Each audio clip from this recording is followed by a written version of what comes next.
मी प्रीती मॅडमकडे जातोय. एक प्रश्न तुम्हाला विचारायचा आहे की जागतिक पातळीवर जी आपण मारामारी बघतोय, एक दुसऱ्याचा गळा पकडतोय, मग दुसरा तिसऱ्याचा गळा पकडतोय आणि त्याच्या बळी जातोय भारताचा.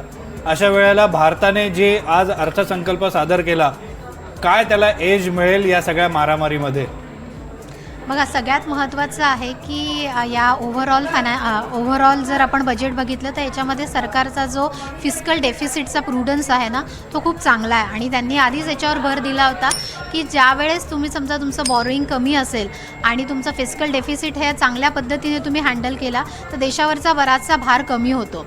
जसं आपण पहिल्यांदा म्हटलं होतं की आपल्याला खूप आपण आपल्या वैयक्तिक फायदा का होतो याच्यावरच जास्त लक्ष देतो, पण ओव्हरऑल देशासाठी काय महत्त्वाचं आहे आणि त्या अनुषंगाने पुढे जाऊन आपल्याला त्याचा कसा फायदा होईल हे बघणं खूप गरजेचं आहे. त्यामुळे फिस्कल डेफिसिटचं प्रुडन्सी जी दाखवली आहे 4.4 to 4.3 पर्यंत आहे, त्याचा खूप मोठा फायदा आपल्याला होईल. जेव्हा जगामध्ये हे टेरिफ वॉर चालू आहे राईट, त्याच्यामध्ये ज्या बऱ्याचशा सेक्टर्स इम्पॅक्ट होतात त्याच्यामध्ये फिशरी हे एक मोठं सेक्टर आहे ज्याच्यासाठी सरकारने याच्यामध्ये तरतूद केली आहे.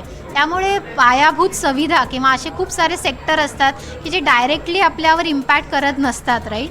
आपण नेहमी फक्त गुंतवणूक किंवा मला मिळणारा टॅक्स याचाच विचार करतो, पण देशामध्ये पायाभूत सुविधांवर, कॅपिटल इन्फ्रास्ट्रक्चरवर भर देणं, AIवर, जसं AI स्पेशलिस्ट आपल्याकडे त्यांनी म्हटलं की शाळा कॉलेजेसमधनंच समजा तुम्ही AIचं शिक्षण पुढे दिलं तर पुढे येणारी जी पिढी आहे राईट, ती टेक्नॉलॉजिकली सॅव्ही बनेल आणि देशाच्या जगभरातल्या तुमचा जो AI बूम, बऱ्याच वेळा आपल्याला असं म्हणतात की आपण AI बूममध्ये मागे पडलो.